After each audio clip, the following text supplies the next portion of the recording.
everyone, welcome to the Burnt Brass Homestead channel. I mentioned the possibility of a railroad strike in the New York Lake Effect video. I briefly mentioned the possibility of the strike occurring in December if labor disputes are not resolved in the next few days. Well, 4 of the 5 railroad unions have aligned on a potential national strike date of December 9th.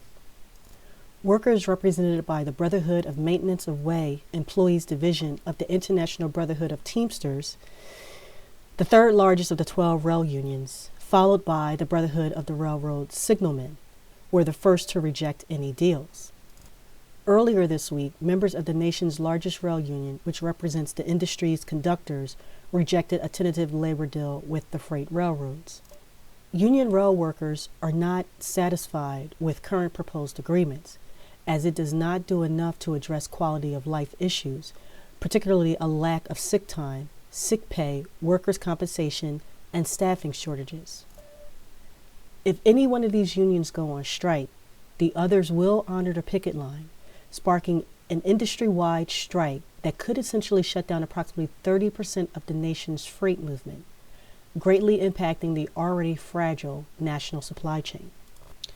I did a video on the mass layoffs that took place just before the Thanksgiving holiday.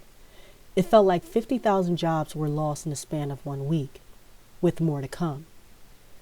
So who picks up the slack? In certain industries, you need a bare minimum in each position for things to run smoothly and safely. When you start cutting positions at or below the bare minimum, you have little room for backup. A company does not want an employee to end their shift if no one from the next shift is on site to replace them. Situations like that could be dangerous for workers as well as consumers.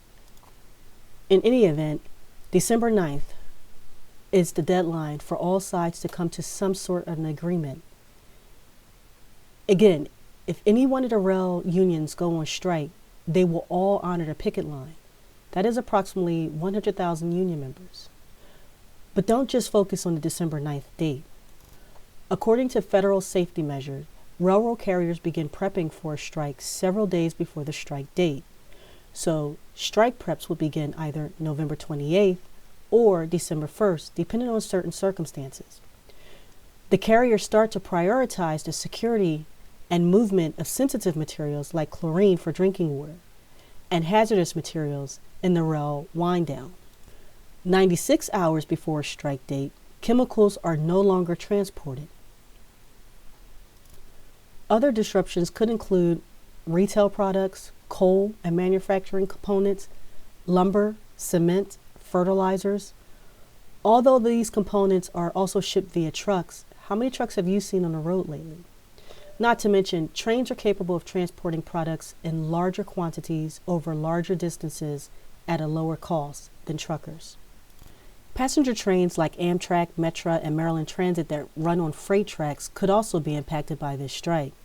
So those who rely on passenger trains that run on freight tracks may need to come up with a backup plan to get back and forth to work. The impact of this strike will depend on the duration. If the strike lasts a couple days, it will likely not have too much of an impact. But if it lasts a week or more, it could be of great impact to people and the economy. But there is absolutely no need to panic. Think about how the strike may impact you and make plans to not be burdened by it. Some people may need to work with others to come up with solutions. But I do not recommend depending on the government to come up with solutions that benefit you. Government is not designed to save you. Its goal is to survive, sometimes at your expense. Watch my video on how to start a long-term food pantry to become a little more self-sufficient. Having several weeks' worth of food in the house keeps you safe when others are out shopping just before a storm or hurricane warning.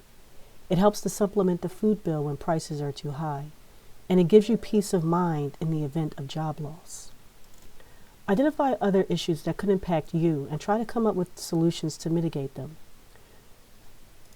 For example, if you experience a blackout in your area, do you have batteries? Do you have flashlight or candles? I hope that you found this video to be informative. If so, please like, share, and subscribe to help this channel to grow.